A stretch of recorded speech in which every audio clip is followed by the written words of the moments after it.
Coach, whenever you're ready, you can open up with the team, and then we'll take questions. Yep.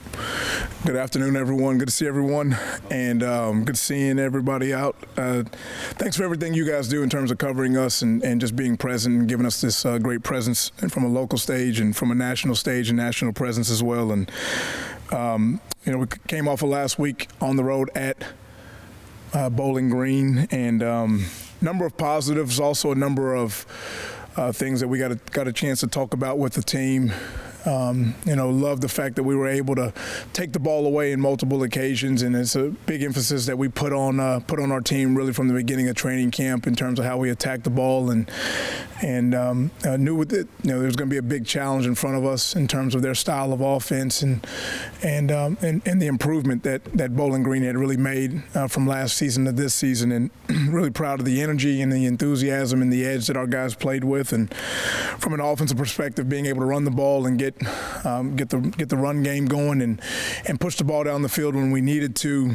And it really felt like we played complementary football all the way through, offense, defense, and being able to kick the ball very well. Alex McNulty's doing an outstanding job for us right now. Just from a big picture perspective, the way we're able to really hold possession of the football and lead the MAC right now in time of possession. It's a big statistic for us, and also being the least penalized team in the Mid-American Conference, and really love the discipline that our guys are playing with right now. And just on the plus-minus ratio over the turnover margin, really excited about being number one in the Mid-American Conference in turnover margin. No, that's going to be a big factor for us moving forward in terms of our ability to take care of the ball, our ability to take the ball away, turn those takeaways into touchdowns, and if need be, if we get on the field from a defensive perspective, getting off the field whenever we need to, regardless of however we got on the field. So still have work to do. We had 3 footballs on the ground against Bowling Green, something that we cannot have happen. We had a couple personal foul penalties that were uncharacteristic of us, that we cannot have happen, and we had a punt return go for a big return against us, something that we cannot allow in terms of playing winning football. And then really scoring on the goal line. We did not score on the goal line in 3rd and 1 and 4th and 1. That's an area that we got to make sure that when we get down there, we punch it in. So we're by no means playing our best football right now. Do feel like we are ascending. Do feel like we are improving from a week in and week out basis. But we got to just continue to focus on the details, focus on us, and handle the adversity as the season continues to go through, and continue to play better football moving forward. With that, I'll take questions. Is it unusual? You've got a non-conference football game at the halfway point of the season as your team picking up steam and momentum in the MAC. Is it unusual to have to pivot and prepare for a non-conference game at this point? It's a great question, and really, a few months ago, really back in late July, we laid out kind of a roadmap of what our schedule was going to look like, and truthfully, I know conference affiliations and landscapes are always changing. I remember when we were here, 10 years ago, UMass was once a part of the Mid-American Conference, and really we're treating this game like a in-season conference game for us, although we know they're an independent and they're not in the Mid-American Conference. And we kind of laid out that kind of agenda and picture to our team in terms of, we were going to have this one in the middle and what it was going to look like. But our real focus is on just playing our best football and really, continuing to emphasize the things that we're emphasizing in terms of our discipline and our mental toughness, and the things that have to be true about us as we continue to look to grow and improve our roster and our team. Sometimes turnovers can be lucky, driven by luck, right? Turnovers and takeaways.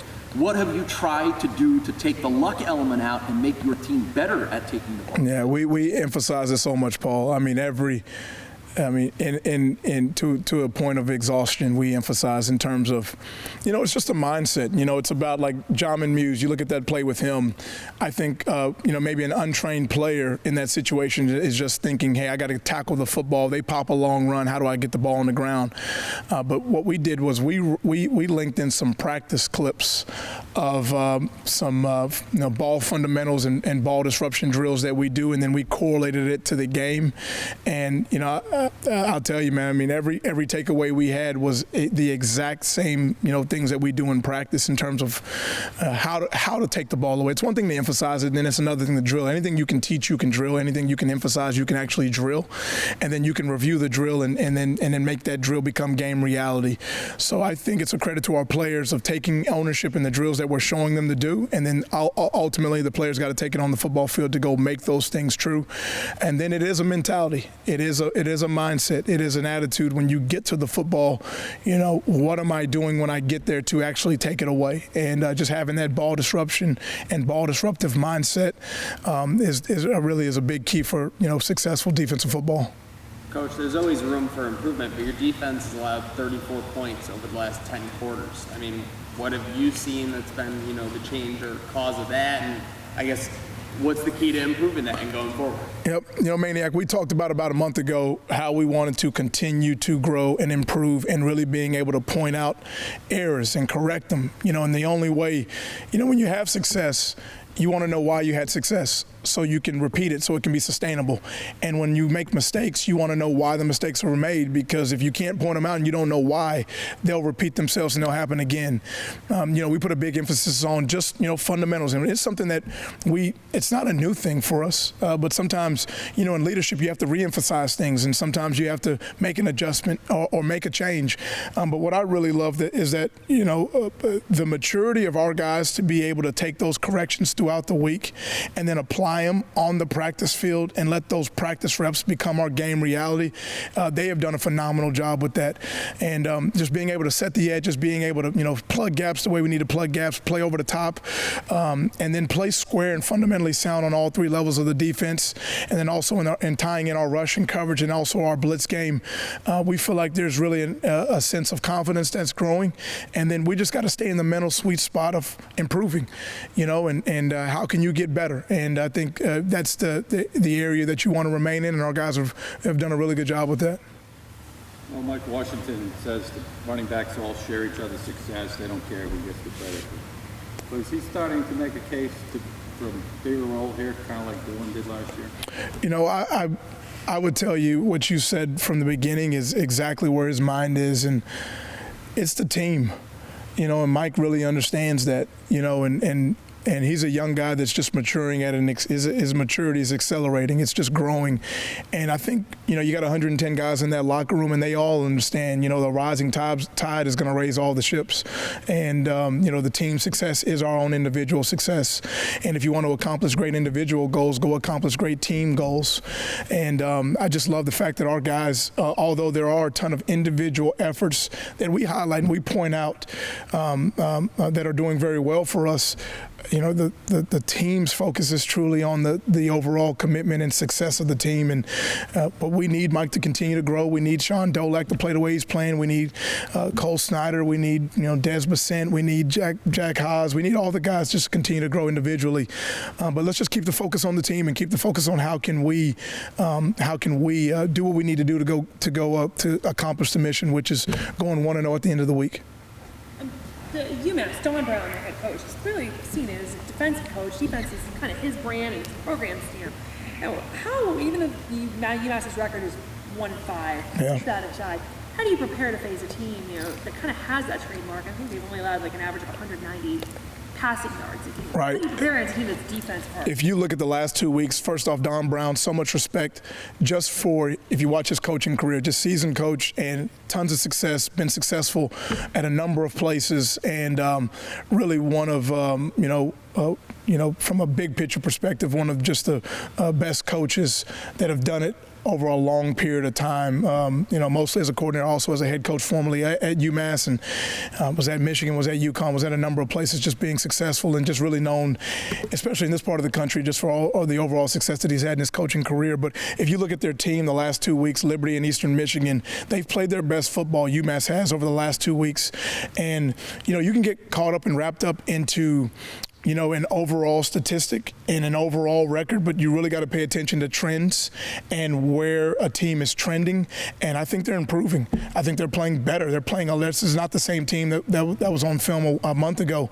They had that big win against Stony Brook for them, and then they came back and they battled back and forth with Eastern Michigan and really had control of that game. Ended up losing by a touchdown, and then they come back against Liberty, and really the score discrepancy was a lot bigger than really what the film evidence of that game really looked like. So, we know, nothing stays the same in this game, and that team definitely has improved, and we want to make sure that, the same is true about us in our locker room and how we're improving, and they have our full undivided attention.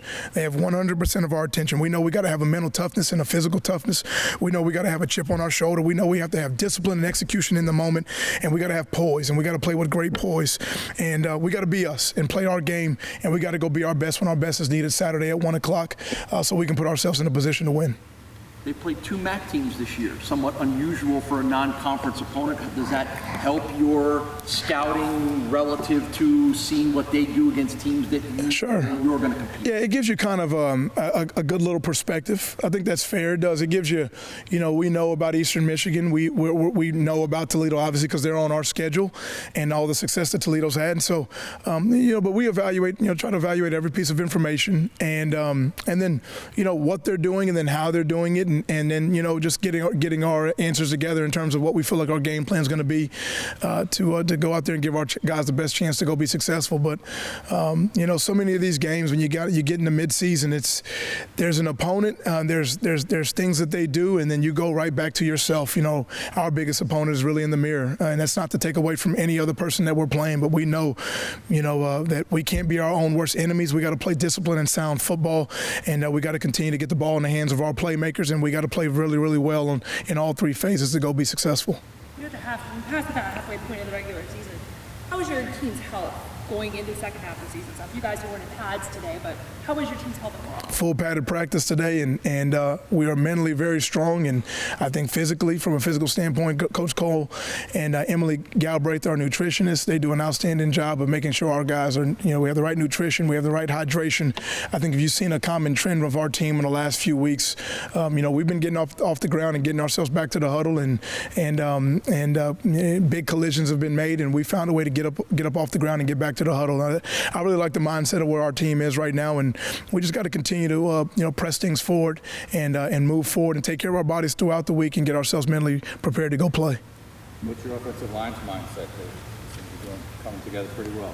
Yeah, a lot of leadership. Coach Stansfield and Coach Shane Montgomery, and really you look at our O-line in correlation even with our tight ends as well, with Robbie Mangus and Trevor Borland and Ray Embry and Nick Franzak, and then you got the big guys in the middle with Jack Haas and Des Bissett and Gabe Wallace. Tyler Doty's done a really good job stepping in and becoming a full-time starter for us.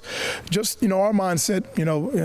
There's certain things that we believe to be true about winning football, and one of those things is really running the football with authority, and our guys have done a really good job of owning that.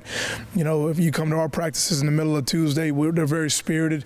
We know that, ultimately, you look at the teams that went to the MAC championship in our conference last year in the Mid-American Conference. They were the highest 2 rushing teams by yardage and by average last year in Northern Illinois and Kent State last year. So our ability to run the ball and have success running the ball, your ability to run the ball when everyone in the stadium knows you have to run the ball, and your ability to stop the run when you got to stop the run is going to be a big factor for us moving forward. Your team's 5th road game in 7 weeks. Do you guys have a routine? Love it. Love it. We love it. We're good. Just put the ball down. Let's go play. All right, just go put the ball down and get ready to go play. And obviously we love being at home, but wherever that schedule is, it's not like it's a surprise. We knew about it a whole year ago. So we've been planning for these dates coming forward, and our guys have done a great job of just staying in the moment. And wherever that game is, wherever they set it, we're going to get ourselves ready to go. We know that field's 120, 53 in the third across. The hash is 20 yards. It's 13 in the third, and hash the sideline is 20. The numbers are 2 yards. Bottom of the number to the top is 7, and the bottom is 9 yards. And we're going to line up and go play. Coach, very important multi-part question here. 2 teams play a football game. The refs are a significant other in that, right? correct? I agree with that. So on Saturday, Mike Washington ran for 90 yards, and the significant other called a penalty. Sure. You didn't see it the same way. Sure. You communicated that way. Sure. You with that. So the question is, what's the key with communicating with a significant other when you don't see things the same way? I learned this from my wife. Have poise. You're not always right, but if you are right, hold your line a little bit, because sometimes we're all human, right? I've been wrong, you've been right, and I got respect for our officials. Do a great job. Bill and the entire crew in the Mid-American Conference, they're professional. We see them throughout the spring. We see them over the summer. It's all respect, and we know there's also a human error involved in the game. I make a wrong call, the refs may make a wrong call, and a player may make a mistake. And I love that the rules right now are, kind of give us a little bit of ability to kind of remedy some of the mistakes that are made through replay. And if we feel like that's warranted in the situation, we will take advantage of those things. But we just. Ultimately, I think everybody's just trying to get it right, and we love when it's right, and then we move forward. Anything else for Coach? Thanks. Thank you. Train wreck trying to set me up.